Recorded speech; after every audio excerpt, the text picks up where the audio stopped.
Our second part is the outbreak of the revolution. Louis XVI had to increase taxes for reasons you have learned in the previous section. तो हमें पता लगा था previous section में हमने पढ़ा कि लुई XVI ने टैक्स क्यों इंक्रीज़ करा, क्योंकि ट्रेजरी पूरी खाली थी, मनी लेंडर्स ने इंटरेस्ट रेट बहुत हाई कर रखा था और फिर कोर्ट वगैरह मेंटेन करनी थी, हमने सब पढ़ा. Okay, so how do you think he could have gone about doing this. तो आपको क्या लगता है कि वो उस पर कैसे बीती होगी या किस चीज़ से गुजरा होगा जब इसने करा होगा. In France of the old regime the monarch did not have the power to impose taxes according to his will alone. पर फ्रांस में ना ओल्ड रिजाइन में जो मोनार्क था, जो किंग था, उसकी वो डायरेक्ट इम्पोज नहीं कर सकता टैक्स अपनी विल के अनुसार. मतलब उसकी मनमर्जी नहीं थी कि वो डायरेक्टली टैक्स इम्पोज कर दे, कितना भी टैक्स इम्पोज कर दे. Whether he had to call a meeting of the estates general which would then pass his proposal for new taxes. बल्कि ना उससे एक मीटिंग बुलानी पड़ती थी ईस्ट स्टेट्स जनरल की. हमने बताया था उस ईस्ट स्टेट्स जनरल जैसे ये 3 स्टेट्स थी, तो इनकी मीटिंग बुलानी पड़ती थी उन्हें. Okay, which would then pass the proposal for new taxes. और वे पास करते थे किंग के proposals of new taxes. The estates general was a political body to which the 3 estates send their representatives. और estate general एक political body थी to which जिसमें 3 states जो थी हमारी क्लर्जी, नॉबिलिटी एंड 30 हमारी peasants, businessman वगैरह, तो वे अपने रिप्रेजेंटेटिव सेंड करती थी. जैसे लोकसभा एक बॉडी हो गई तो उसमें हमारे रिप्रेजेंटेटिव MPs जाते हैं, सो वैसे. However the monarch alone could decide when to call a meeting of this body. Monarch क्या कर सकता था, वो डिसाइड कर सकता था कि कब मीटिंग बुलानी है और कब नहीं. The last time it was done was in 1614, और लास्ट टाइम 1614 में हुआ था ऐसा. Okay, on 5 May 1789 Louis XVI called together an assembly of the East States General to pass proposals for new taxes.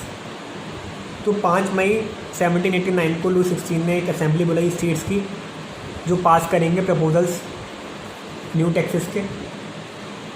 A resplendent hall in Versailles was prepare to host the delegates. Resplendent मतलब एक attractive सा, मतलब बहुत सुंदर, जो एकदम attract करे, ऐसा हॉल था वर्सेलिस में, एक प्रिपेयर करा गया to host the delegates. Delegates कौन है इसमें, जो मतलब आए थे estates representatives. Okay, the first and second estates send 300 representatives each. तो जो फर्स्ट और सेकेंड ईस्ट स्टेट्स थी उन्होंने 300 भेजे रिप्रेजेंटेटिव्स, दोनों ने 300 who were seated in rows facing each other on 2 sides, while the 600 members of the third east state had to stand at the back. और जो 600 मेंबर थे थर्ड ईस्ट स्टेट के, उन्हें पीछे खड़ा होना पड़ता था. The third east state was represented by it's more prosperous and educated members. और हमने बताया कि थर्ड ईस्ट स्टेट में रिच बिजनेसमैन होते थे, लॉयर्स भी होते थे, अनएजुकेटेड पीजेंट्स वगैरह भी होते थे, पर इसमें सिर्फ पढ़े लिखे बंदे अटेंड करते थे थर्ड ईस्ट स्टेट में से mostly. Peasants, artisans and women were denied entry to the assembly. और इन पीजेंट्स, आर्टिसंस और वुमेन को मना था असेंबली में आना. However their grievances and demands were listed in some 14,000 letters with the representatives had brought with them. पर उनकी जो कंप्लेंट्स थी, उनकी ग्रीवेंसेस मतलब कंप्लेंट्स जो थी और जो डिमांड्स थी वो लिस्टेड थी लेटर्स में, जो उनके रिप्रेजेंटेटिव अपने साथ लाए थे हॉल में. Voting in the estates general in the past had been conducted according to the principle that each estate had 1 vote. तो पास्ट में क्या होता था कि हर एक ईस्ट स्टेट को एक वोट होता था. मतलब हमारे पास 3 ईस्ट स्टेट्स थी, 3 ईस्ट स्टेट्स थी ना हमारी, तो सबका एक वोट होगा. तो टोटल कितने वोट होगा, 3. कि आप मेजॉरिटी कर लो आप, तो एक स्टेट का 1 वोट होगा, दूसरी का 1 वोट और तीसरे का भी 1 vote. This time too Louis 16 was determined to continue the same practice. और इस समय भी लुइस 16 वही करने वाला था कि एक स्टेट का 1 vote. But members of the third estate demanded that voting now be conducted by the assembly as a whole. Where each member would have one vote. पर जो थर्ड स्टेट के आए थे रिप्रेजेंटेटिव्स, उन्होंने कहा नहीं, ऐसा नहीं होगा। अब वोटिंग इस तरह होगी कि एक पर्टिकुलर मेंबर का एक वोट होगा। This was one of the democratic principles put forward by the philosophers like Rousseau in his book the social contract. और ये एक democratic was one of the, तो ये एक डेमोक्रेटिक प्रिंसिपल है जो फिलोसोफर रोइसियो की बुक में है, the social contract. When the king rejected this proposal, members of the third estate walked out of the assembly in protest. और जब किंग ने मना कर दिया नहीं ऐसा नहीं होगा, तो जो थर्ड स्टेट्स के मेंबर थे वो छोड़ के चले गए assembly. Okay, the representatives of the third state viewed themselves as a spokesman for the whole French nation. और थर्ड स्टेट्स के जो रिप्रेजेंटेटिव थे वो अपने आप को देखने लगे स्पोक पर्सन, मतलब पूरे नेशन का स्पोक पर्सन, मतलब जो फ्रांस के लोगों की आवाज़ बने, तो वे अपने आप को ऐसे देखने लगे। On 20 June they assembled in the hall of an indoor tennis court in the grounds of Versailles. और 20 जून को वे सब इकट्ठे हुए एक टेनिस कोर्ट में इन the grounds of Versailles. They declared themselves a national assembly and swore not to disperse till they had drafted a constitution for France that would limit the powers of the monarch। और उन्होंने अपने आप को declare कर दिया, उन्होंने अपने आप को कहा खुद को कि हम एक नेशनल असेंबली है, और उन्होंने कसम खाई कि वे तब तक नहीं डिस्पर्स, मतलब दूर जाएंगे जब तक फ्रांस के लिए कॉन्स्टिट्यूशन संविधान नहीं बनेगा जो कि that would limit the powers of the monarch, जो किंग की पावर को लिमिटेड कर दे, कम कर दे। They were led by Mirabeau and Abbe Sieyes. Mirabeau was born in a noble family but was convinced of the need to do away with the society of feudal privilege. तो इसमें बहुत important बात है, दो लोग थे, this was they were led by Mirabeau and Abbe Sieyes. मिराबियू एक Nobel family का था, पर तब भी वो कन्विंस था उस चीज़ के लिए कि ऐसा होना चाहिए कि वो फ्यूडल सिस्टम जो है हमारा फ्यूडल प्रिविलेज जो मिलता था नॉबल्स वगैरह को, सब हटना चाहिए। He brought out a journal and delivered powerful speeches to the crowds assembled at Versailles. वो एक जर्नल लाए, न्यूज़पेपर टाइप, और उन्होंने बहुत ताकतवर स्पीचेस दी जो बिल्कुल लोगों को अट्रैक्ट कर ले, उन्हें समझाए, और जो क्राउड थे वर्सेलिस में उन्हें। ये इंपॉर्टेंट स्टेट है, इन्हें याद कर लेना आप। तो ये है वो picture, the tennis court oath. Okay, by Jacques Louis David.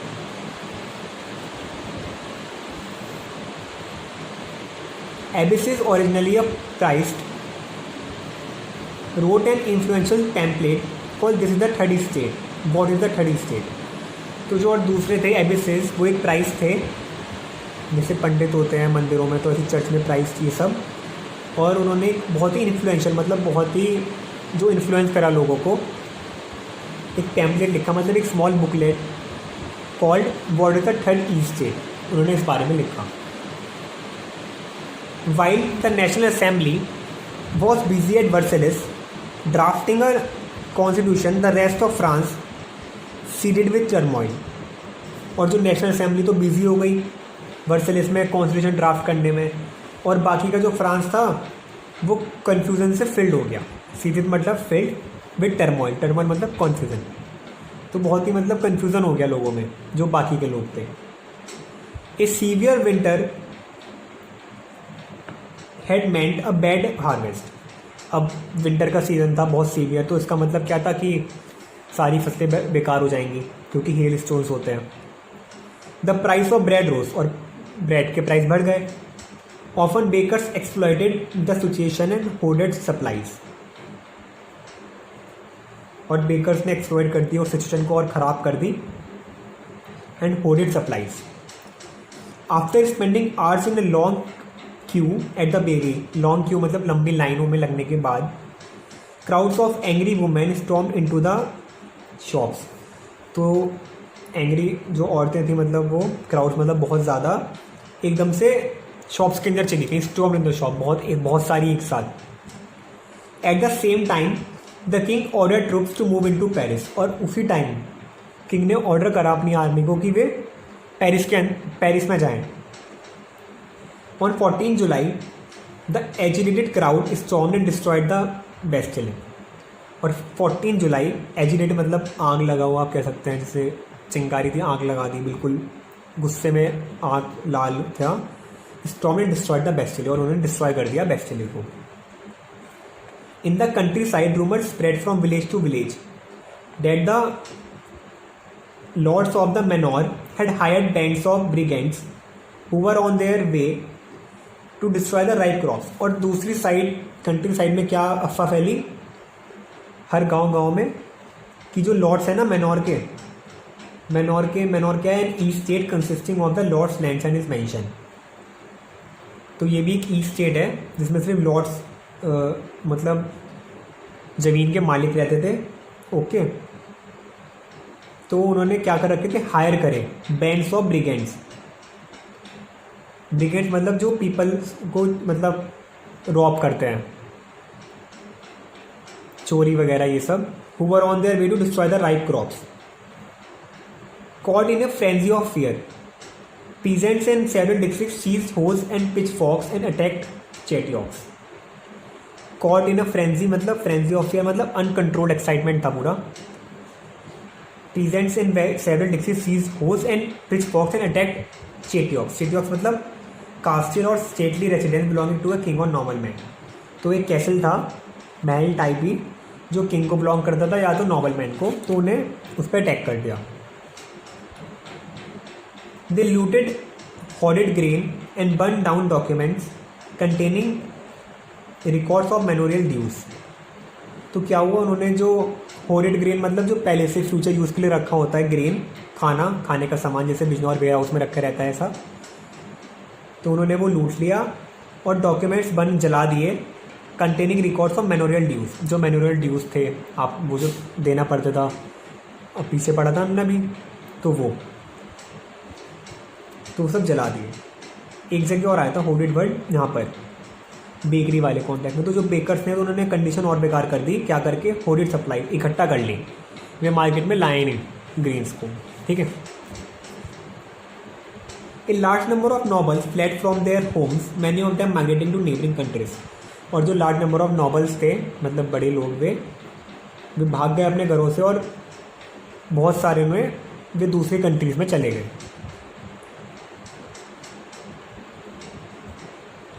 Faced with the power of his revolting subjects, Louis XVI finally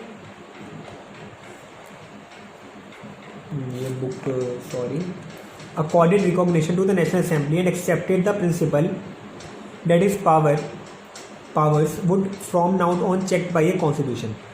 तो अभी रिवॉल्टिंग देखते हुए, सब रिवॉल्ट होते हुए, लुई 16 ने डिसाइड कर लिया कि हाँ नेशनल असेंबली को उसने एक्सेप्ट करा, उसने कहा उसकी पावर्स अब चेक करी जाएंगी कॉन्स्टिट्यूशन से, मतलब उसने हाँ एग्री कर लिया। On the night of 4 August 1789 the assembly passed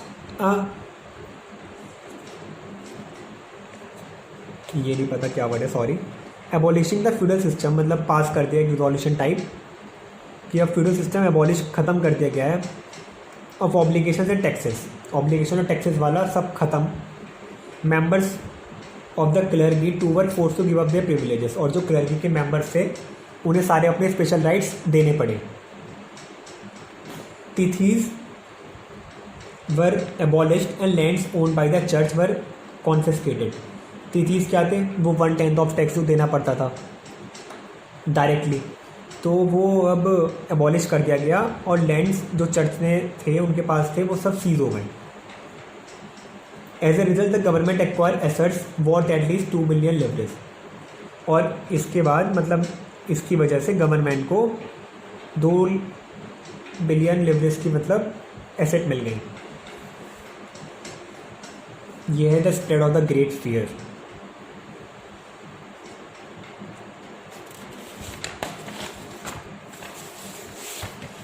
फिर आता है आपका France becomes a constitutional monarchy. अब फ्रांस एक कॉन्स्टिट्यूशनल मोनार्की था। The national assembly completed the draft of the constitution in 1791। 1790 में पूरा कॉन्स्टिट्यूशन मतलब लिख दिया गया, ड्राफ्ट हो गया, कंप्लीट हो गया। Its main object was to limit the powers of monarch. ये इंपॉर्टेंट है, इसका मेन ऑब्जेक्ट क्या था, was to limit the powers of monarch. Monarch की मतलब किंग की पावर को कम करना। These powers instead of being concentrated in the hands of one person were now separated and assigned to different institutions, the legislature, the executive and the judiciary. तो ये powers जो एक पर्सन जो राजा के हाथ में थी अब वो डिवाइड हो गई और सेपरेट हो गई 3 कॉन्स्टिट्यूशंस में, the legislature, executive and judiciary. आपने पढ़ा होगा लेजिस्लेटर जो लॉज बनाता है, एग्जीक्यूटिव जो लॉज को एग्जीक्यूट करता है जैसे पुलिस, IPS IAS वगैरह, और जो जुडिशरी जो इन सब की रक्षा करता है लॉज की, सुप्रीम कोर्ट, हाई कोर्ट, ये सब। और लेजिस्लेटर का एग्जाम्पल पार्लियामेंट इंडिया में। सो ये है, इससे पूरा एक्सप्लेन किया गया है यहाँ पर। जुडिशरी ये तो जज है यहाँ पे, एग्जीक्यूटिव मेन है ये सिटीजन्स। सिर्फ एक्टिव सिटीजन्स वोट कर सकते थे, मतलब active citizens entitled to vote. तो उन्होंने वोट करा इलेक्टोर्स को, 50,000 मैन इलेक्ट हुए। उन्होंने लेजिस्लेटर को वोट करा, नेशनल असेंबली जो 745 मेंबर्स की बनी, और ये किंग पे कंट्रोल करते थे। और ये किस चीज़ पे कंट्रोल करते थे, मिनिस्टर्स पर। और एक्टिव सिटीजन्स ही जज को डायरेक्टली वोट करते थे। Okay. The Constitution of 1791 vested the power to make laws in the National Assembly, which was indirectly elected. अब इसमें क्यों लिखा ये नेशनल असेंबली इनडायरेक्टली इलेक्टेड हुई, क्योंकि that is citizens voted for a group of electors who in turn choose the assembly. जो people थे, जो आम लोग थे, उन्होंने इलेक्टर्स को वोट करा जिन्होंने नेशनल असेंबली को बनाया, वोट करा। तो इसलिए इनडायरेक्ट बोला गया यहाँ पे, indirectly elected. Not all citizens however had the right to vote, और सबके पास राइट टू वोट नहीं था। अब किन किन के पास था, ये इंपॉर्टेंट है। Only man above 25 years of age who paid taxes equal to at least 3 days of the labour's wage were given the status of active citizens, that is they were entitled to vote. तो वही man जो 25 साल की उम्र से ज़्यादा थे वही वोट कर सकते थे, और जो एटलीस्ट इक्वल टैक्स पे कर रहे थे, equal to 3 days of a labour's wage. ठीक है। The remaining man and all women were class as passive citizens, और ये सब इन्हें बोला जाता था passive citizens, no voting rights. To qualify as an elector and then as a member of the assembly, a man had to belong to the highest bracket of tax payer. अब qualify करने के लिए इलेक्टर के लिए, इलेक्टर कौन होते हैं, जो नेशनल असेंबली को इलेक्ट करता है। तो उसके लिए क्वालिफाई करने के लिए एक आम एक्टिव सिटीजन्स को, मतलब पैसिव सिटीजन को पहले एक्टिव सिटीजन बनना पड़ेगा, इक्वल पे टैक्स करना पड़ेगा at least 3 days of the labour's wage. ठीक है। और एक एक्टिव सिटीजन को इलेक्टर बनने के लिए क्या करना पड़ेगा, had to belong to the highest bracket of tax payer, ये करना पड़ेगा।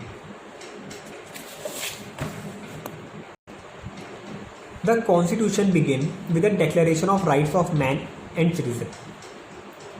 राइट्स कैसे कहते थे, such as right to life, freedom of speech, freedom of opinion, equality before law were established as natural and inalienable rights, that is they belong to each human being by birth and could not be taken away. It was the duty of the state to protect each citizen's natural rights. तो constitution begin होता है declaration of rights of man and citizen, such as right to life, जीने का एक right, freedom of speech, बोलने का right, freedom of opinion, आप अलग अलग ओपिनियन रख सकते हैं, इक्वलिटी बिफोर लॉ, लॉ के लिए सब इक्वल हैं, वर इस्टेब्लिश, इन्हें कहा गया नेचुरल एंड इनएलिएनेबल राइट्स, ये आपसे कोई छीन नहीं सकता, और स्टेट की ड्यूटी है प्रोटेक्ट करना ये राइट हर व्यक्ति, हर सिटीजन के। ठीक है। और ये बाई बर्थ है, to each human being given है। ये रहे सारे राइट्स, आप पढ़ लेना है। फिर ये पॉलिटिकल सिंबल्स थे। The majority of man and women in the 18th century could not read और राइट, तो ज़्यादा पढ़े लिखे लोग नहीं थे उसमें। So images and symbols are frequently used instead of printed words to communicate important ideas. तो बहुत सारे ये सब बनते थे सिम्बल्स जिनसे क्या रिप्रेजेंट हो सकता है। The painting by uses many such symbols to convey the content. तो ये सब पेंटिंग्स हैं, आप मतलब इनकी सिम्बल्स हैं, आप सिर्फ पढ़ लीजिए, इतना इंपॉर्टेंट नहीं है, पर आपको जानने को मिलेगा बहुत कुछ। Okay, thank you.